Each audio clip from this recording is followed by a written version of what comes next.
Isn't that illegal?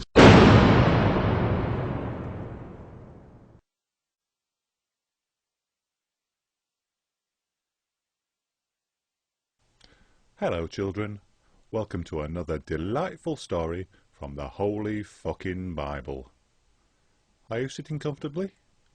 Well, fuck you, because I'm going to start talking anyway. Today's enchanting tale is called The Talking Snake Fucks It Up for Everyone. Now, do you remember last time when we heard all about God's night of booze and strippers? Well, the old bastard had only had 2 hours sleep before he started work the next day, so fuck-ups were guaranteed. Sure enough, without realising it, he only went and made a snake with legs, the daft twat. Not only that, it fucking talked too. Hello, fucktard alert. Pissed up God in the building. Too late, and now a talking snake was walking around in the fucking Garden of Eden, heading right towards Adam and Eve.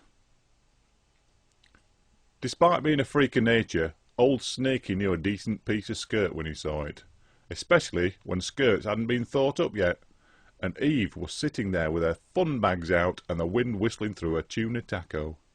So he fancied his chances of a quick knee trembler behind the fig trees. As he lurched closer, the legs took some getting used to. It was all he could do to stop himself knocking one out there and then. But he thought he'd try the subtle approach first. "Fancy a fuck, love," he said, licking his eyebrows suggestively. Obviously, Eve knew fuck all about sex, what with her being a Catholic and a virgin, so she asked the snake what he meant. "See that fruit?" The snake pointed at the forbidden tree. "Take a bite, and you'll be totally fucked, I promise you." "But God told us not to eat the fruit," said Eve.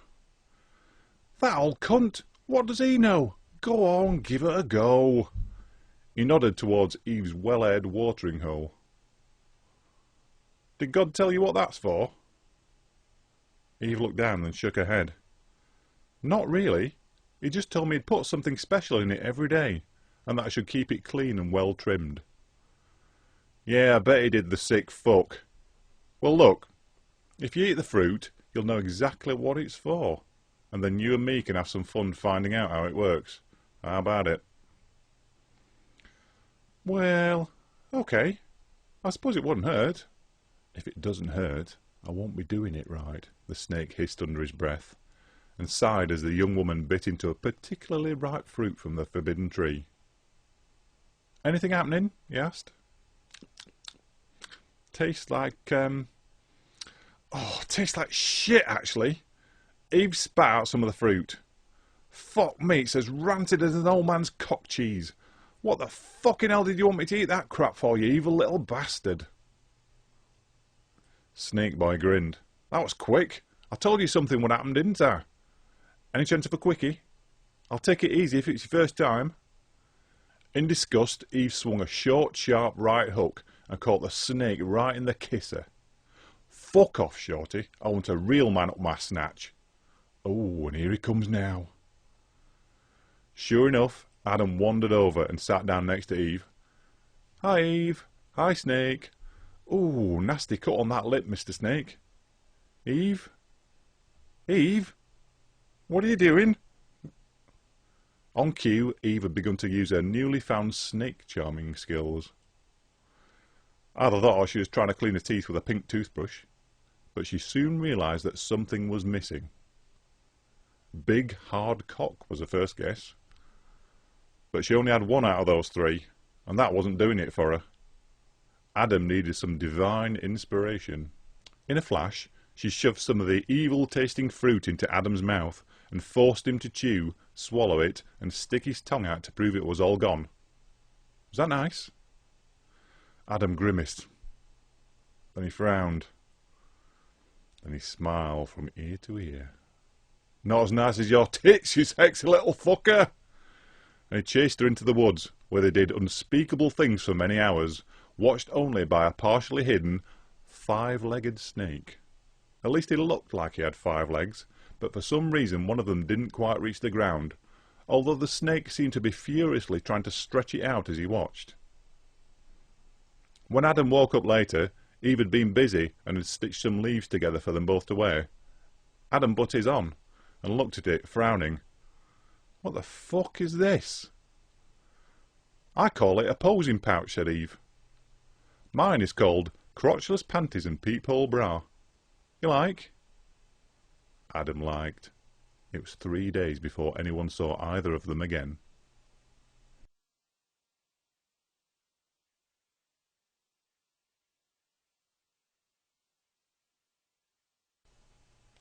God was on the warpath. Where the fuck have they got to? Adam!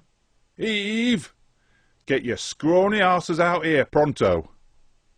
Finally he found them, half hidden in the bushes, next to a pile of unusually shaped fruit and veg.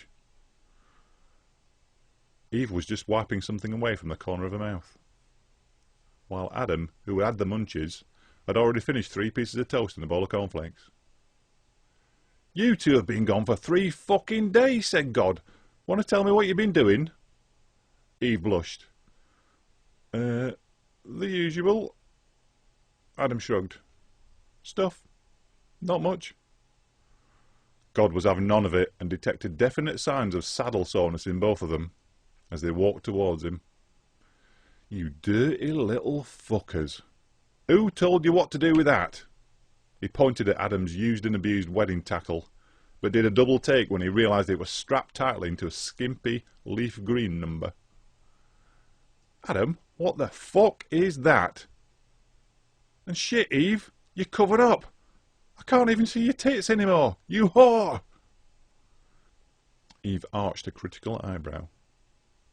I don't think that makes much sense, old man. I put clothes on, and suddenly I'm Eden's easy lay. Fuck you, you just want to stare at my melons while you jack off, you dirty perv. You can fuck right off with that idea. These babies are for Adam. Right, babe? Defo, agreed Adam. He gave one of the ample cushions a friendly squeeze. Sweeter than the fruit on that stupid tree of yours anyway, dogman. Godman. Whatever. You ate the fruit from the forbidden tree. You ate the fruit from my fucking tree when I absolutely fucking told you never to fucking eat it again. Little sparks of electricity shot between the ends of his fingertips. Wasn't all that, shrugged Adam. Tasted like crap, actually. I only ate it because she gave it to me. He pointed at Eve, who took all of 2 seconds to realise that God's furious gaze was now directed entirely at her. In a sudden fright, she felt a little drop of wee-wee escape into her leafy knickers. "It wasn't me, it wasn't me. It was a snake. The snake made me do it. And anyway, I have the right to remain silent." "Like fuck you do," God roared, dragging the pair of them by the hair and throwing them to the floor. "You are in so much shit you don't even know it. Adam and Eve, you are now banished from the Garden of Eden forever." There was a pause. Adam looked up. "That's it?" God frowned. "What were you expecting?" "Well, you told us we were going to die if we ate the fruit." "Oh, I say a lot of things," God shrugged. "Just get the fuck out of my garden and don't come back." And yea, they went hence from the Garden of Eden, and camped just outside, because it was just the same outside the garden as it was in it. Same plants, same trees, same animals. All they could wish for, really, but without God breathing down their necks every 5 minutes. And the snake? Well, a day or 2 later they saw him slithering by on his belly. Slithering because God had cut his legs off and made a set of novelty napkin rings out of them. The poor little fucker's balls had been ripped off, bashed flat with a club hammer, and reattached to his head in a kind of hood-like arrangement. From that day forward, he was known as the Dick-Headed Cobra. Needless to say, not many people called him that within biting range. Meanwhile, Adam and Eve were still not altogether sure why God had let him off so lightly. "He's planning something," said Adam.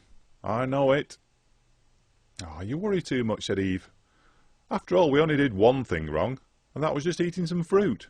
Fucking hell, it's not as if he's going to punish us for the rest of our lives, is it? He'll forgive us in a day or so. A week, tops." Adam nodded. You're probably right. His expression changed to a sly grin. So, while we're waiting, do you want to try some of that forbidden knowledge with my evil snake? I'd love to, but I can't, he sighed. I'm feeling a bit cranky. I've got cramps down below. I think I've just come on. Turning to each other in realisation at what God had done to her, their jaws dropped.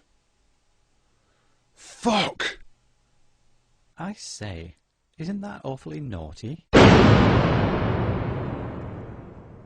Censor your kid's ideas. Censor your child's inspiration. Censor all that. Expect a really heavy return spring, because you know what? That kid's going to turn her on you, and you're never, ever going to have a part of his life again. Casting off the chains of the world. But enough about me.